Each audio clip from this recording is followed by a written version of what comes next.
Venting your feelings can actually be healthy and helpful. However, it does not always work that way. Sweeping your emotions under your carpet is not healthy in our personal or professional lives, but neither is the opposite extreme of oversharing and venting your feelings. Where is the balance? In this episode of the Unconventional Ministry Podcast, our guest will share 6 guardrails to help you, your team, and your organization vent in a healthy manner. Welcome. I'm glad you've tuned in to the Unconventional Ministry Podcast. Each week, we publish a new episode of a fresh ministry idea or an innovative ministry approach. I'm Dennis Weens, your host, here at Sat7 USA, a senior impact catalyst for the ministry. My guest is Ben Stapley. For over 20 years, Ben has been working in pastoring, preaching, speaking, videography, photography, and blogging. He also speaks and consults churches on leadership, communication, and creativity. So, Ben, welcome to the Unconventional Ministry Podcast. Dennis, thanks so much for having me. Excited to share with your guests and also excited to learn from you. I always look for these as opportunities as a two-way conversation. So I'm excited to hear your venting best practices as well. Well, we're in a lot of committees, and, it's so easy to think of venting as negative, but in your blog that I read, venting is actually healthy. And so we want to talk about that. You've been working on church committees, helping churches, been on staff for decades. You've been in a lot of committee meetings, and you've learned a lot from that. Yes. Are you suggesting that some committee meetings have a degree of venting? Is that what you're suggesting right now, Dennis? Is that? I think that's happening. It is happening. For our listeners, they are probably nodding their heads right now. They're not saying a little is happening. They're saying a lot is happening.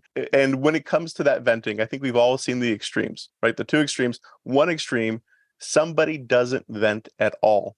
And they get frustrated, and then they eventually leave the committee because they never got a chance to voice some of their frustrations that they're experiencing, that they're feeling, that they're thinking. And then on the other side, which we probably see a little too often, is somebody vents all the time. And Right. Every micro aggression against them is brought up, and there's no filter in terms of what they bring up towards everybody. And they need to minimize that degree of venting. They need to put a gap on it. And so, for me, I'm looking forward to this conversation, to helping people on both ends of the extreme, the people who don't vent to do a little more so because it can be healthy, and then the people who are doing it too much, how to put some guardrails, like you said, on it to make it healthy as well. You think of venting as a lot of people are venting because their feelings have been hurt, they're not on the same perspective as somebody else on the committee, and they start venting, and pretty soon it's just out of control. And they leave the committee, as you said, but they really, if we can control the venting or do it in an appropriate and a positive way, we can still keep them on the committees and their contributions are valued. So let's start by defining what is healthy venting look like on a church committee. It's bringing up your tensions. Short answer is bringing up your tensions in a manner that helps resolve them and move it to a positive perspective. And so venting could take a number of different forms, but if that ultimate outcome is getting to a healthier place, then that's how you do it in a healthy manner. So a couple quick ways I would describe that and encourage our listeners to think that through is you're bringing up the committee, which is a great environment, but this venting can happen in a lot of different work environments, not just in committee meetings, but committee meetings is a good place to take place. The one would be if you're in that meeting, use the old adage is try to do as much as possible to praise publicly and critique privately. So if you got something to vent, don't do it in front of everybody. It's probably a good way to handle that. Now, the caveat I give towards that is there's sometimes where you need to raise up an area of concern, but then sidebar it. So maybe you're talking about a subject, maybe you want to do an expansion on your building, and everyone's in favor of it, but you're not in favor of it because you know it's going to double your workload, but you have not been given double time to get it done. So you need to raise that up with your supervisor, but then maybe sidebar that conversation. So if that came up and we're all in favor of this building expansion, yes, we all are. It's not healthy for you to say, whoa, I'm not because of X, Y, and Z, and to go on a tirade against it. But it would be healthy for you to say, I have some reservations about this. And I would love to talk with my supervisor, Jane, about this afterwards, because I see it, the mission moving forward through it, but I don't know how I can accomplish it with my current bandwidth. So Jane, can we talk about this after the meeting? So what you've done right there is you've raised the fact that you have a tension with what's happening right now, but you're also limiting the scope to a private conversation afterwards. Just like a really healthy way to vent, not to ignore the problem, but not to bring it in front of everybody who doesn't need to see it. That's very good advice. And, we put this in the context of a committee meeting, but this happens. You vent with a group of friends over coffee, feelings get hurt, or you misunderstood something in a different conversation, and you bring your venting to a new conversation. So this happens all the time on many different levels. Let's go to your 6 guardrails that are helpful, and then we want to expand it to learn how, if we're in a situation, you've already talked about it a little bit, how can we help learn, ourselves how to recognize where a conversation is going a little too far and it becomes unhealthy venting, rather than just sharing your perspective, maybe some guidelines on that. But let's go to your 6 guardrails that you've identified that help in this area of venting in a healthy manner. Yeah, I'll list the 6 and then I'll unpack them a little bit. First of all, 1, venting up is healthy. 2, vent up. 3, continue venting up. 4, don't vent sideways. 5, never vent down. And 6, protect your spouse. So those are the 6. Let me unpack them a little bit. The first one, venting is healthy. So we've already talked about that. We all experience a degree of frustration in our environments. No one works in a perfect church or perfect organization. You're going to have something to vent. Realize that you expressing that is healthy. So don't see it as, sometimes Christians I'm not to complain, I'm not to gossip, I'm not to backbite, and we think that sometimes we can never express anything negative. I don't think that's healthy. We're supposed to bring our grievances and our concerns to our fellow brothers and sisters. And everybody's perspective is valuable. We want to learn it, but sometimes we express our perspective in an unhealthy way, and so I think maybe that's a caution. But people should realize that we're not saying your perspective isn't valuable. It is. It's just the way you share it. Maybe. Very good. Yeah, and we could rabbit trail forever here, Dennis. But the one thing I know some Christians were raised with a worm theology, like, oh, woe is me, I'm undone, and which is true, but there's also a sanctification process that I stand before God in the image of Christ and fully seen as redeemed and perfect. And so there's a yin and a yang there. And so sometimes we have a worm theology, or sometimes in our workplace environments, we have a doormat theology. I'm supposed to consider someone's needs better than myself. And because of that, I'm never going to express concerns. So again, it's critical for us to start with this first point of venting can be healthy to do, because I think even from a theological standpoint, some Christians struggle with that. And they're like, no, I should never vent. So that's the first thing. The second thing is vent up. When venting happens, I'm using my hands to talk right now. Our listeners can't see that, but my hands are wildly gesturing. Is venting should always go up in the organization. It should always go towards your supervisor. So when you're thinking about venting, just realize directionally where it should go. It should go up. And then I tell people, that's the second one. The third one is continue venting. So in other words, if you bring a frustration to your supervisor and it doesn't happen, don't just leave it there. Bring it up multiple times. Now, if you brought up a problem on Monday, don't bring it back up on Tuesday. Give them some chance and some time to resolve that. But if it hasn't been resolved, come back at them next month, next quarter. Hey, I brought up to you my salary. We have not had a pay increase for the past 3 years. Well, inflation keeps going through the roof. We need to talk about this. Bring it back up to them again and again. And if you brought your frustration up to your appropriate frustration up to your supervisor multiple times over a long period of time, and if they have not been able to solve it, then it would be appropriate to say, hey, I brought it to you. It seems like we've hit a roadblock and haven't been able to solve it. Can we bring in your supervisor to solve this? So at some point, there may need to be the supervisor's supervisor to be brought into the conversation to be solved. Now, that's a bit of a trump card. So do not play it first. Bring Right. it to your supervisor first, bring it to them repeatedly, give them a season to solve it. And if that doesn't happen, then you can bring in the supervisor. Now, for myself, I can think through my career, about 20 years of work in church ministry, I can think of 2 times that I've done that in 20 years. So again, not a trump card I'm playing very often. But you realize it may need to be played, because here's the thing. Sometimes there are supervisors who are not doing a great job. And at some point they need help, and maybe their supervisor needs to step into the conversation. So venting is healthy. Vent up. 2, 3, continue venting up. 4, don't vent sideways. So again, if we're looking at an org chart, vent up to your supervisor, not sideways to your peers, not to your coworkers. That would not be healthy. Which goes to my next one, is number 5, never vent down. In a nonprofit, in a church, that would be your volunteers. That, for me, is grounds for dismissal. If you are bringing your frustrations not to your supervisor and definitely not to your coworkers, but you are now voicing them to your volunteer base, there is nothing that will bring a toxic environment in a workplace faster than that. So for me, I'd say, hey, if we hear about that and if we're not able to stop that ASAP, this can be grounds for dismissal. That's how important it is. That's how important our culture is to protect. And that's how Mhm. toxic it gets when you vent down. And then the last point, 6, protect your spouse. The reason I say this is I've been married for 20 years, been in ministry for 20 years, and it's different.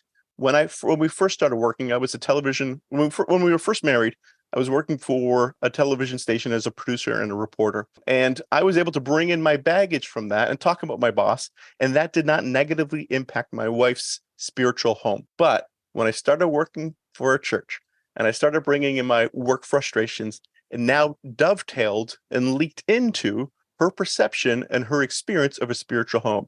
And so I quickly realized, a couple years into ministry, I need to safeguard that for my spouse.